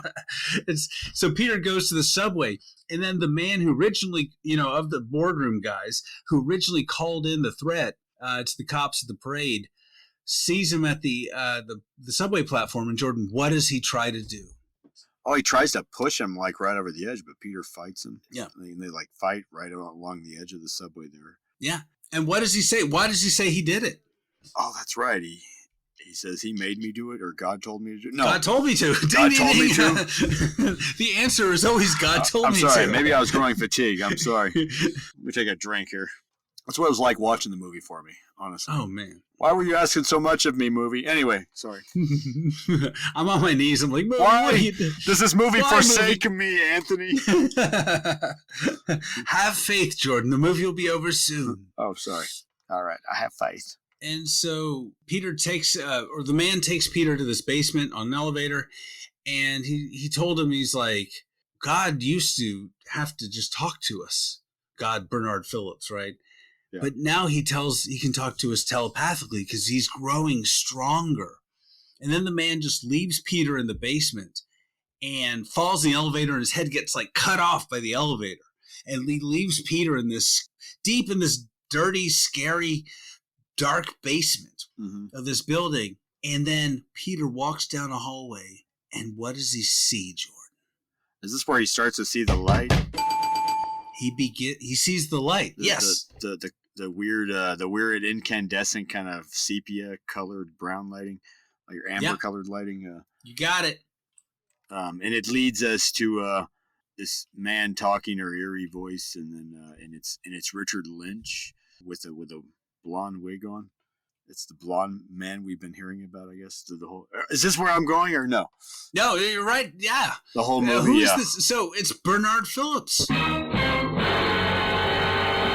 right? Himself, yeah, and he looks like this androgynous kind of angelic kind of seraphim kind of angel, I guess. I'm using all biblical terms here. Yeah, he's glowing. He's describe what he looks like. I mean, he's angelic. He's glowing. He's kind of got a glow. He's dressed a bit like a modern Jesus, 70s Jesus. You know, he's got the white kind of smock shirt on. Yeah. The Moroccan kind of white shirt looking. You as the audience, are you believing this, Jordan? I mean, like, what is going on here? I literally always, every time on the scene, I'm like, what the fuck? Sorry, the neighbor's dog. I'm literally like, what the fuck? Every time on this scene. Like, yeah, I forgot all about this part, strangely enough. And then I saw it and I reminded myself. I forgot all about it. Every time I've seen this movie only a couple times, but I mean, I was like, oh yeah, that's right. I totally forgot about all this. And then you're talking about the even more revealing part. yeah. Okay, so we'll get there. But real quick, Jordan, we did talk about the actor who plays Bernard Phillips before. Richard Lynch. On a prior episode. What episode was that? What was the movie we talked about starring Richard Lynch? Oh, damn. Which one was it? Oh, my God. I'm literally having a senior moment. For $200. Can I call a lifeline? No, I'm sorry. You can call God. God, are you up there? It's Jordan. Hey, what's the answer to Anthony's question? Ding dong, ding dong, ding dong. I'm sorry. Okay, tell me. Jordan, you're out of time. Shit. Oh, God damn it. Oh, sorry. He played Mikhail Rostov in Invasion USA. Invasion USA, our Christmas episode. Okay, there was a hint there at least. So anyway, like Peter is absolutely confused. Like, we see this glowing angelic being, right? Mm-hmm. And he's like, "You brought me to you. Why do you want me to believe in you? You know, you brought me here." And God says, Bernard Phillips says, "You must accept me." And then Peter realizes that for some reason he's afraid of him. He can't kill me. He's like, "You can't kill me. You can't kill me because I'm different the way you are." Mm-hmm. And he says, I'm starting to feel it. I'm the same as you, you know? We already saw like evidence of that, at least. Like the way he'd walked into that hangout earlier and had the guys stab each other with his own power. Like we saw that and everything. Yeah. They're like immortals or something. There can be only one. I don't know what's going on here, but there's two of them. Here we are, born to be gods. We're the princes of the universe. Oh, sorry. So then like Peter feels compelled to jump into this open furnace door in the basement, and then like Peter envisions the whole building on fire, and he leaves. And it just starts to fall and crumble all around him as he's leaving. It's weird. Yeah, but yeah, there's flames in the building, and I think I don't know, is Bernard Phillips like getting in his mind and like controlling his mind and showing him these visions? I don't know. Nobody knows. The movie doesn't know either. Oh yeah. Because then. Then we're back into Peter shifts back into investigation mode, and he goes to a Catholic orphanage and wants to know more about his own birth, the orphanage that he was raised in, and he gets the records, and he finds there's no father listed, but his mother was named Elizabeth Mullen. Elizabeth Mullen. She was the inventor of the mullet, the hair. Yeah, she was. Never got credit for it. A man got credit for it because it was 1940. The coif would become famous in the decade later. So he goes to a nursing home to see his mother, Miss Mullen, who's played by Jordan. Who played? Wait, is this June Lockhart? Or am I wrong? Or no. No, who is this that plays this woman? God damn it. Sylvia Sidney. Thank you. Sorry. Who's an actress who's in a million things, including Beetlejuice. Oh, she is the woman in Beetlejuice. Oh my God, she's the guide, like that. Yeah, tells them about everything. And it's not like the one that's chain smoking.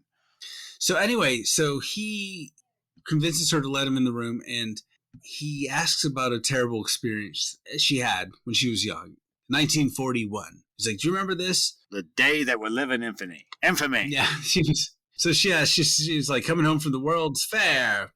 And she said the police officers laughed at me. She said, but I was like taken up in this, and it sounds very familiar, Jordan, right? This ship, she doesn't call it, none of these people call it a ship or a UFO or anything like that.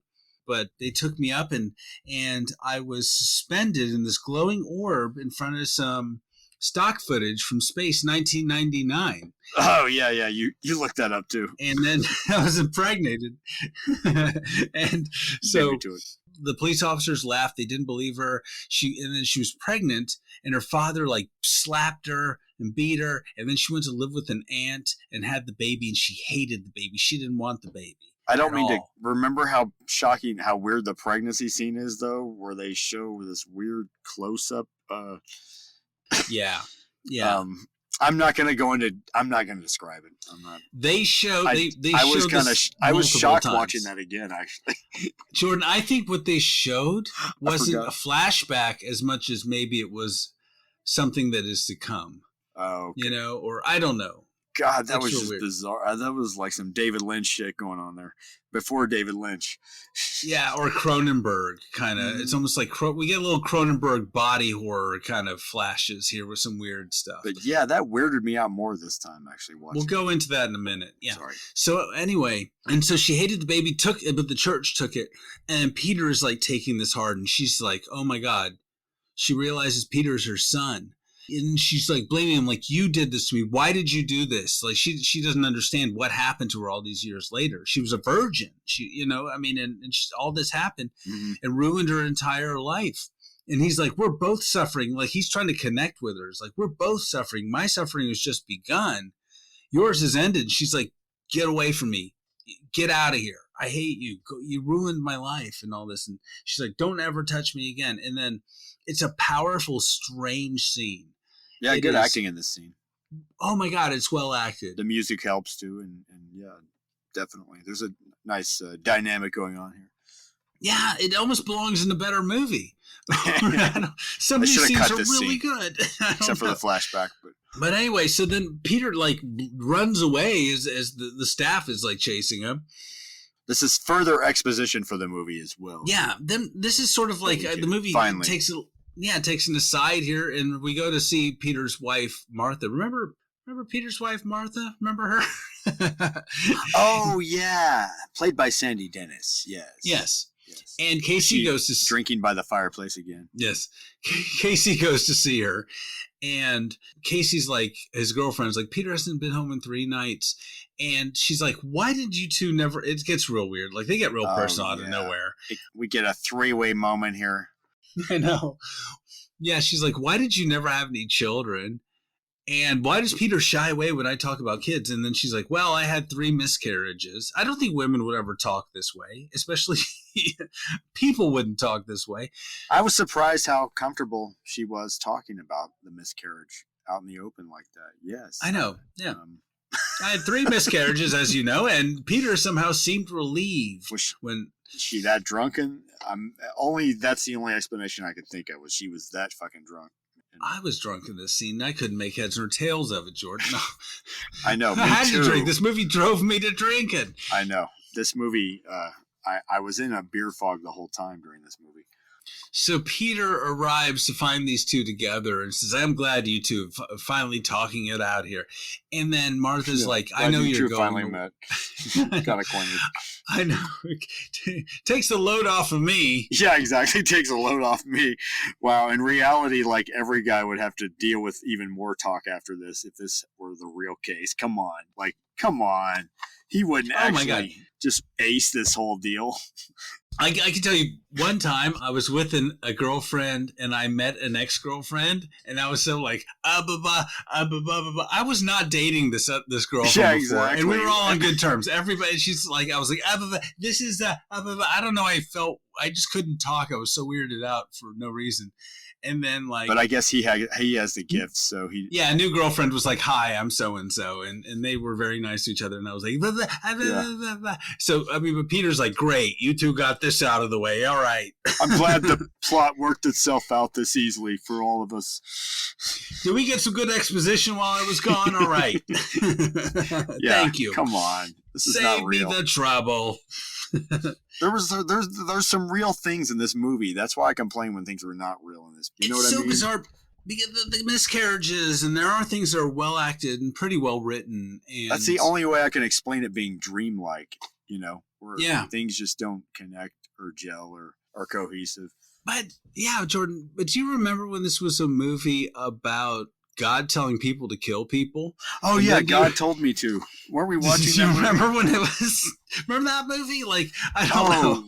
I thought we were watching a different movie now. I thought this was a Grindhouse thing, like a double feature deal, and this was just an alien this movie is a movie. This is that like happened separately. Yeah, now we're in a movie about Peter's journey of self-discovery here. And then Yeah. Martha's like, I know you're going away. Because she, like, they have this connection. And Peter sees all the religious icons he's made her keep. And it's like, I thought, or he says he thought he was close to God, but realizes his faith was, like, misplaced.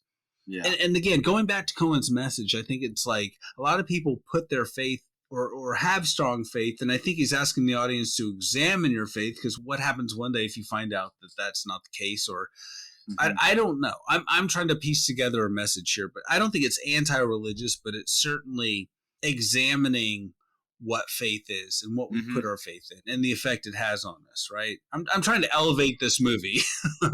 I guess it's about beliefs in some way. Yeah, exactly. We almost sound like French critics talking about this movie now. Ooh la la. Kiara's do cinema here. So then Peter has his aside with Casey. He's like, I love you, and blah, blah, blah. He's kissed two women in the same scene. Lucky bastard. I'm sorry. I know. It is not fair. He's got it so easy. My God. He's literally got two women, different locations, and they meet up, and everything's fine. Everybody's cool with this. Nobody's mad. There's no passions here. Everything's okay. The two women were just worried about him. I'm sorry. That bothers me. You know, I don't know. Yeah. The unrealistic part of that bothers me. They all met on Plenty of Fish or wherever you meet people for a throuple. I don't know. Whatever. So they all smoked a joint. Everybody was fine. They didn't even talk about it. You just kind of went that. No, but no, nothing like that happens. Okay, I wish. It would be interesting. Peter says, he tells Casey that, hey, I've got to leave. And you look in my eyes, there's nothing left of me. I have to go. And then he goes to the pool hall and he enters a blaxploitation movie. He goes back to Zero the Pimp. Oh, right? yeah. Who's shaking a junkie dealer down for some money. And Peter asks if he killed the dirty cop. Oh, yeah. And the pimp's like, yeah, what of it? And then, he seems very ballsy in a pool hall with like lots of criminal types, right? Who are clearly, with this pimp dude. And then, if I walked in there, I would not be walking in tough. I'd be walking in humble, like, say what's up, man. Yeah. Right. My head down. I know, but he's just unafraid. He just walks in like a bad motherfucker, unafraid. Maybe that is the way to be when you walk into a place with tough people like this, you know. Yeah, he walks in like the hero in the third act of a blaxploitation movie. Just walks in the pool hall. Yeah, I mean, the white knight. This could be Truck Turner. This could be anybody, but no, it's just a white guy. So Peter stares at him, and then the pimp pulls out a knife and is like trying to stab him, but he can't. And then we get this glow in his eyes, not his whole body, but a glow in his eyes. This glow. It's like this Universal Studios Monsters kind of Bela Lugosi looking. Bela Lugosi. That's what I was thinking. Soft lit, which they would repeat in White Zombie later on in another Ed Wood movie. But yeah, like where you point two little beady lights. You basically like poke two dots over a big giant bright light essentially and shine on the actor's eyes.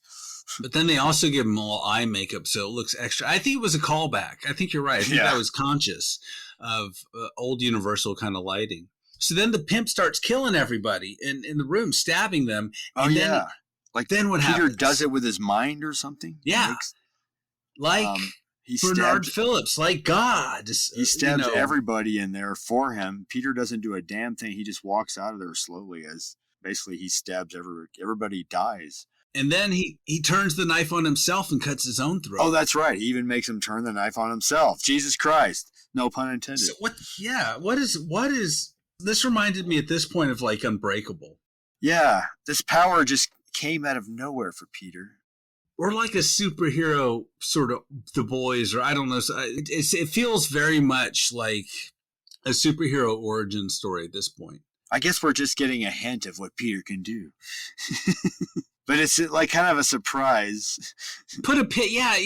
Like Jordan, at this point I was like, the me of 30 minutes ago was so naive and so young and had so much life out of him. I was like, the me at this point of the movie is old and grizzled and jaded. And I'm like, I don't know what is happening. It doesn't matter. Nothing matters anymore. I'll believe anything. Peter walked into a different movie and made everybody with telepathic powers kill the other person in this Star Trek kind of way. Yeah. So now he's a superhero righting wrongs. Yeah. So anyway, he goes to this old abandoned building and he finds Bernard Phillips again. God again. I should have said he used the Beneath the Planet of the Apes telepathy power. You know, like, we don't kill our enemies. We get our enemies to kill each other. Mm-hmm. It's like, loophole, I didn't kill you. Exactly. Wink. It's a nice loophole. Quit hitting yourself. Yeah. So he's there with Bernard Phillips in this abandoned building. And then Bernard's like, you've experienced the power, haven't you? He says, and then he gives this explanation now. Jordan, are you sitting down? Are you sitting down? I'm sitting down. Regis Philbin. Figure out what's going on here, sort of. Okay? So Bernard Phillips says, well, we all know, we're bred by aliens. Nobody says the word aliens in this whole movie, which is I kind of like, but then it's also like, okay, it's indirectly stated. Yeah. You and I were both born from the same thing, but, genes are recessive and dominant. The human genes in you were dominant over your alien DNA. And the alien DNA was dominant in me, and all the human genes were recessive. That's why I don't have sexual organs or whatever things are going on. Oh, yeah, yeah. But what does this movie have to do with God Told Me To? I know. Wait, are we still watching the same movie, God Told Me To? This is The Devil Told Me To. This is like Close Encounters of the Fifth Kind. This is Oh God, You Devil Told Me To, Book 3. So he says, you have dominant genes, I have recessive genes, but it took your genes longer, or it took you longer to realize what you are. Because I'm only 22 or 26 or whatever, and I'm already like fully developed here as a glowing alien being or whatever the hell. I'm just a glowing Bernard Phillips over here. Yeah. And he says, others are going to be born like me. You were the first attempt, sort of, or something like that, right? And they figured it out. Like, your gauze filter is going to develop, too. You're going to have a gauze filter around yourself, too, with Vaseline on the camera as well. Eventually, you will have rotoscope lighting around you and animated lighting. So he says, others are going to be born like me. And then he says, your children would have been born like me had you not willed them to die. And then, like, upon hearing this, Peter's like, what the fuck? Like, I did not will my children to die. Oh, yeah, that part, I forgot. That part threw me for a loophole. My God, I'm like, this is fucked up. What? Yeah. Wait, this is movie, fucked up. slow down. Slow down, movie. What are you trying to tell me, movie? This is like an 11, dude. This is on the fucked up scale. This is fucked up, man. And he says that God and Moses, or Jesus and Moses, were just like me, or they could have been just like us, or something like that. We all had, like, a mouth in the side and like a mouth around our armpit. Yeah, I know. And then, thank you, Jordan. Oh, damn. He offers to bear. Spoilers. This is when, what the fuck? This is when. Okay, Jordan, if you bought everything up until now, this is when the movie's like, ask you to take the biggest leap. It says, are you listening? Is God telling you to watch this far, Jordan? Are you going to buy this? So then he pulls up his gown, and what does he say? What does he show him? He's just lifting up the gown over his torso area too, but he's got a mouth. He's got a vagina under his armpit. Okay, I said it. A vagina under his armpit. I'm sorry. He's got this giant vagina. Yeah. And Jordan, at this point, I'm like, what the fuck, man? What am I watching? Where was this in the Bible? I don't remember any of this. Did God tell you to do this? Did God make you? God did not make you. What the heck? Are you an alien? What movie am I in, damn it? I don't even know if I can say this with a straight face. I don't even know if I can say this. The first time on this podcast, I just can't even describe what the fuck's happening here. Yeah. So he's got a vagina on him somewhere on his torso. You'll have to see this for yourselves, folks out there. I watched it on Amazon, free plug. It's a public domain movie. You can find it anywhere. I mean, people are going to know if they want to watch this at this point. Yeah. I'm just saying this is not like an X-rated movie that we're talking about here. This was a PG-rated movie from 1976 we're talking about, by the way. PG meant something different back then, I promise. Jaws was PG the year before, but yeah, it did mean something different, definitely. Because then he offers him, he's like, what does he say? He's like, hey, I will bear your children, meaning that he's offering Peter to, you know what, with his armpit vagina. Yeah.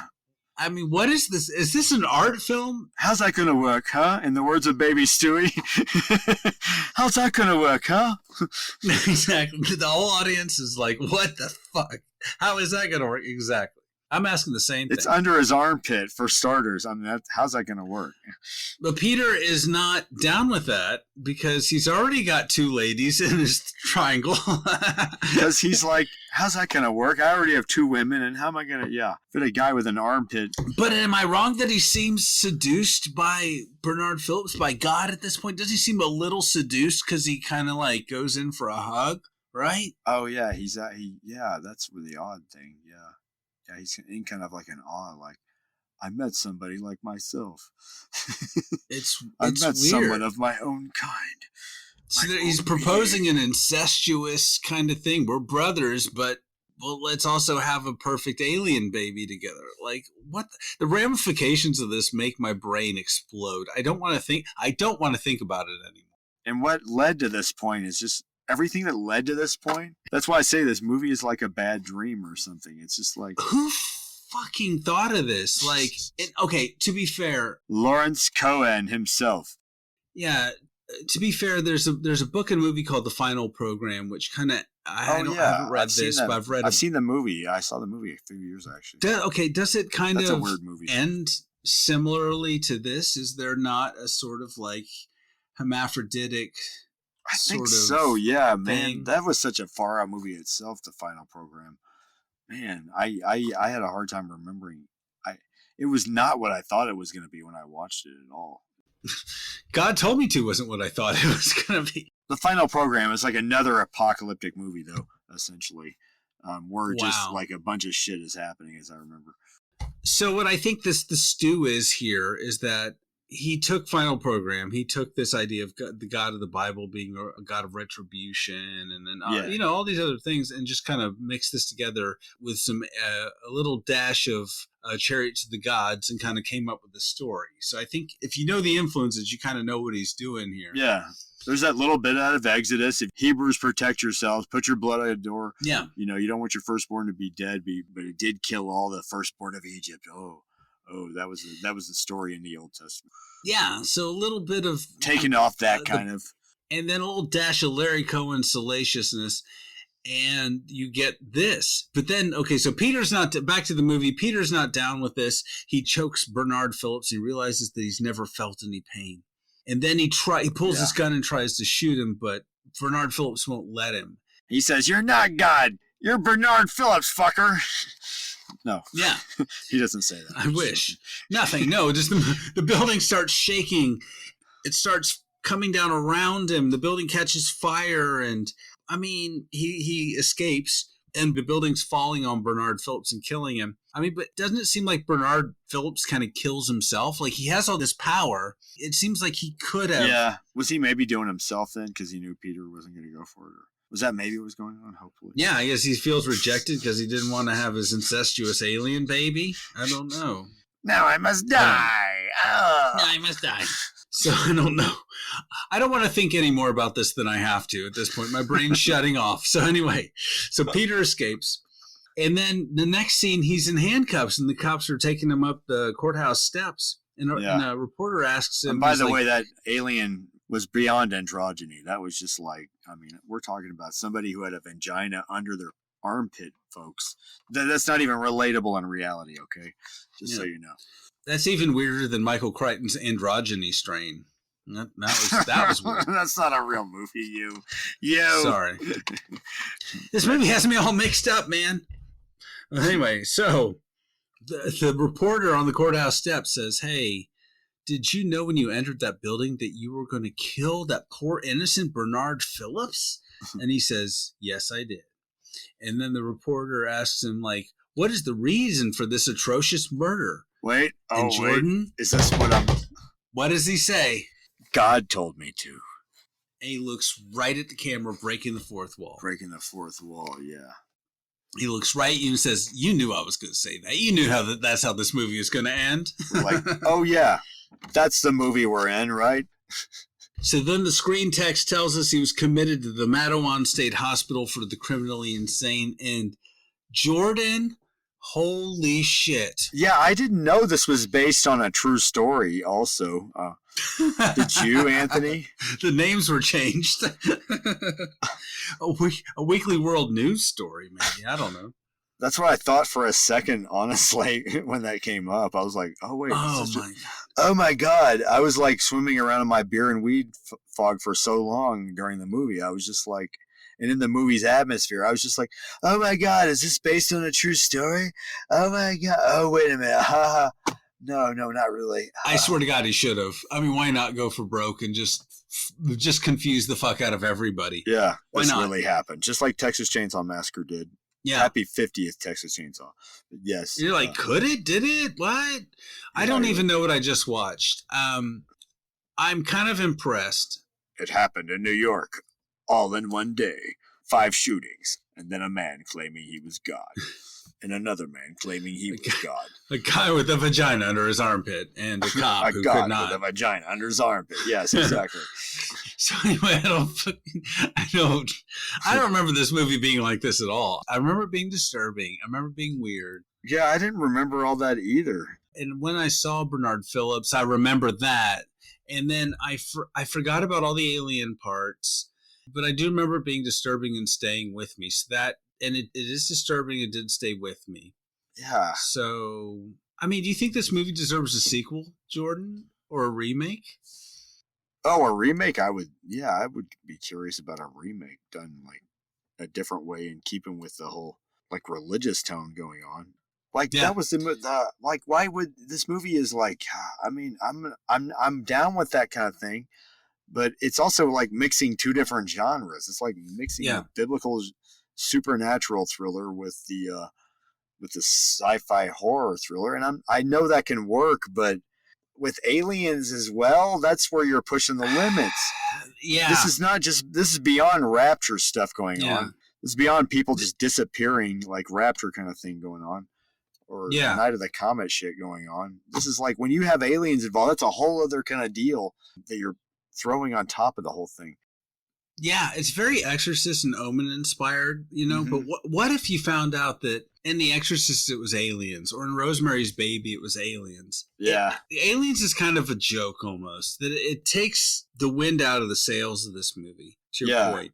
I think had they just kept it ambiguous, maybe been more subtle about something like an alien connection and just kept it way more ambiguous about what's going on. Yeah, exactly. I don't think it would have been satisfying, but I think it would have been certainly a lot more believable. Yeah, like just maybe have some character, just not have so much alien stuff in there. Stick to one tone at least is all I'm saying. I am not of any religious denomination saying this even. I'm still like stick to one friggin' tone here. Even The Exorcist has Catholic tones, but it sticks to one tone at least. There's no aliens in Exorcist. Yeah. We're not trying to be offensive here. It's very hard to talk about this movie and probably offend somebody. Obviously, it's an offensive movie. I'm just saying stick to one tone here is all I'm saying. Stick to one genre here. You know. I don't think this movie could be made today, but certainly you could have had somebody just saying like, it could be aliens, it could be this, could be that. Yeah, exactly. I was going to say have a passing character saying, well, you know, I still believe aliens are the gods, you know, or something like that or whatever. Yeah, just kind of that thing, hint at it, but not all the other alien stuff. My God, you know, no pun intended. And leave it to the audience for interpretation. I think it would have been a lot more powerful. Yeah. I really think the weird vagina offering incest thing was bridged too far. That was Cronenberg. How about we didn't see it and it was more talked about, you know? Yeah. But I mean, he's going for the shock factor. Because these actors are really good at talking about this stuff. The actors are great. All the actors in this, going into the good. Yeah. The actors are all great in this movie. There isn't a single performance that isn't top notch and top caliber. Like, That scene with the guy talking about his family, he didn't even. We're looking at that guy with guilt, and that's how good of an actor he is, because we're just looking at him going, the way he's talking about everything, we're just like, oh my God, I believe what he's saying. I don't like him at all. Oh my God, he's horrible. Oh, man. You know? Yeah, evil Bradley Cooper. Or same when the woman's talking about the birth. Exactly. And the Academy Award or nominated actress who was his mom. Yeah. Sylvia Sidney, she's fantastic. That's what She's I mean. fantastic. Exactly. Her scenes are powerful. I mean, and that's what I'm saying. And the dialogue's not always terrible. Yeah. And I don't know, it loses its way, but it's an impactful film. Yeah. Why couldn't Richard Lynch could have been used better even? Like, why couldn't Richard Lynch had been this devil worshiper or something that he got to? Yeah. You know, who was all powerful and he had to confront with his own like divine power, you know, that kind of thing. Like, why couldn't I'm like rewriting the movie here.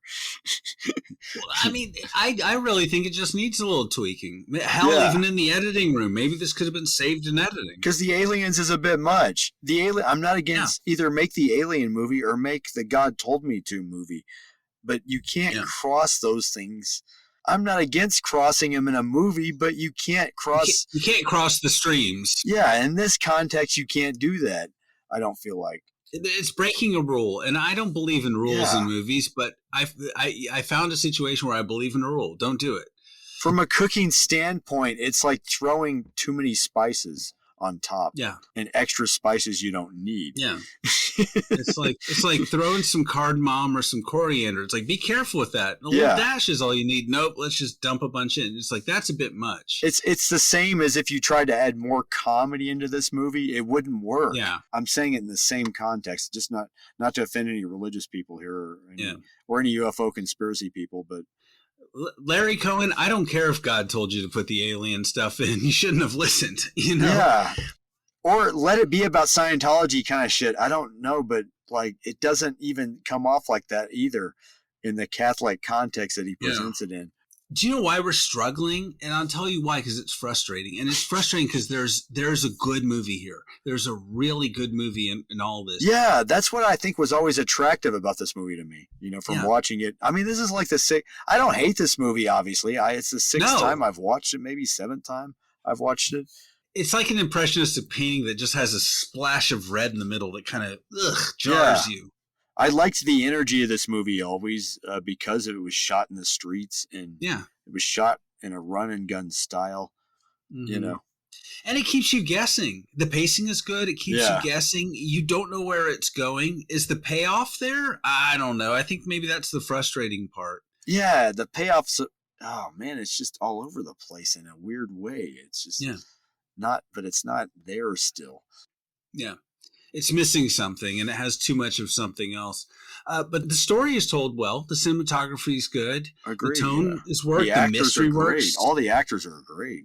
Except for the little side plot with him sort of figuring out who he is. Maybe that's what ruined it for me a little bit. Oh, his like religious identity. Like the fact that he's the chosen one. We get the chosen one sort of thing in here. And maybe that could have been taken out. He's like, I was raised Catholic, but I'm an alien. This is very well said, Jordan. Yes. To put it just in a nutshell. I'm having trouble with it. I can't deal with it. Jordan's one sentence plot summary. I was raised Catholic, but I'm an alien. I keep having visions of an attractive blonde man with long blonde hair. I don't know why. What it has to do with all of it doesn't put together. Wants me to father a baby with his armpit. Yeah, and he's got something under his armpit that's important. Lord God, why? Anyway, the script needs work. It could have tweaked some of these ideas. It should have said a little less than it did. And it didn't capitalize on the themes it set up, meaning that what are the ramifications of that mass hysteria? Like, you told everyone that God's killing people. You just left that. I wonder how the actors all dealt with this. Like, what kind of direction he gave them in all these scenes. Like, okay, remember, God told you to do this, okay? How did he get all these great actors to read this script and be like, yeah, I'm on board? Oh, yeah, it all connects. Yeah, absolutely.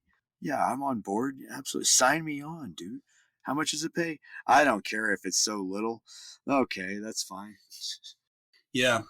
Anyway, I couldn't find any Box office. box office on this. Yeah. Oh, interesting. Yeah, I looked and maybe I didn't look very hard, but I can't imagine. I think I read this movie was not very successful, not surprisingly. Maybe it was a limited release because of its title and everything.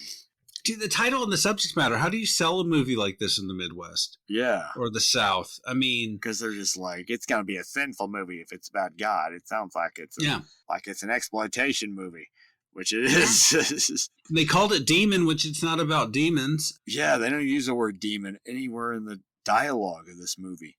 But I mean, you've got to give it to Larry Cohen for doing this. I don't know. This is somehow an important movie in a weird way. Or not important, maybe that's overselling it, but it's an interesting film. Can't hate it for being interesting. Well acted. It's not boring. Yeah, yeah. You know, why couldn't it be more Armageddon oriented and then have like fucking stop motion, like cue the winged serpent later on, have gargoyles come to life and shit and run after people? That's be about the Antichrist and shit. Maybe Richard Lynch is the Antichrist. I mean, that's movies like that have been kind of done, but yeah. But this is a different take. It's original. But yeah, maybe Cue the Winged Serpent is a better way to look at this, because that's a ridiculous idea. Like, by the way, this old Aztec flying winged serpent dinosaur thing is perched, is living in the Chrysler Building or whatever. Yeah, like, was it the Chrysler That's Building, ridiculous. Empire State Building? Yeah, it's just like it or was silly. Empire State, whatever it was. Yeah. But you bought it, and that's... And it's laying eggs on top of it. It's been laying there for, like, all this time. But it's kind of a better movie in a way in its execution. I think they're sister films because they're both about an investigation. But I remember that movie even having weird subplots where it was just like, what? Like, it's the same time. Oh, wow. Totally. Anyway. All right, Jordan, what kind of rating do you give this fine film? I give this... Oh, man. No, that would be inappropriate. I was thinking about the armpit part. Keep it clean. Okay. I give this... it's a good movie, but plot-wise, man, it's just like all over the damn place at times. So, man, I give it a 6 out of 10 armpits. Revealing armpits. I give it, about the same as you, 6.5 out of 10. Alien brothers from another mother. Oh, nice. Yours is way cleaner than mine, even. Yeah, boy, I want to give it more. It just, maybe even in the editing, Jordan. I don't know. But yeah, it bothered me this time around watching it, trying to watch it and trying to sit through it. And it just bothered me that much more. Everything I'm just like, why is that? Why don't we just get to this part? I thought this was about God told me to. Because the beginning really sucks you in. Like the beginning, it starts off with a bang, no pun intended. Yeah. Loses its way in the third act a little bit. Yeah, it does. But boy, wow, it sticks with you. It sticks with you. Yeah, it's not a bad movie. I don't hate this movie. I like this movie. Yeah, I like it too. Obviously, I sat through it again even after all this time. I need some time before, for now, in my next viewing of this movie. I think just to cleanse myself. I need to say a few Hail Marys. Yeah. It's Halloween season. I need to go back to watching a vampire or slasher film or, that kind of thing. I can't watch an apocalyptic movie during Halloween. That just makes it, Yeah. But if you do want a weird movie to weird your friends out with, this is a good one. But yeah, this Halloween, watch God Told Me To. All right. And that has been a very in-depth conversation about God Told Me To.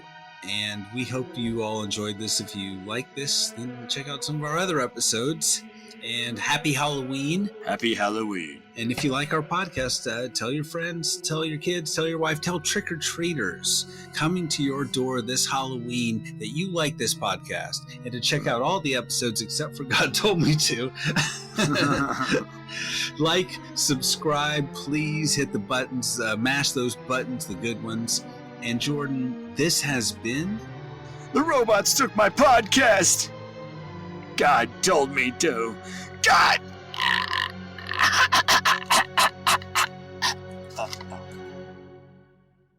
All trailers, clips, music, or any other copyrighted material are used sparingly edited from their original forms, and used for the purposes of criticism, discussion, commentary, and education about these fine films.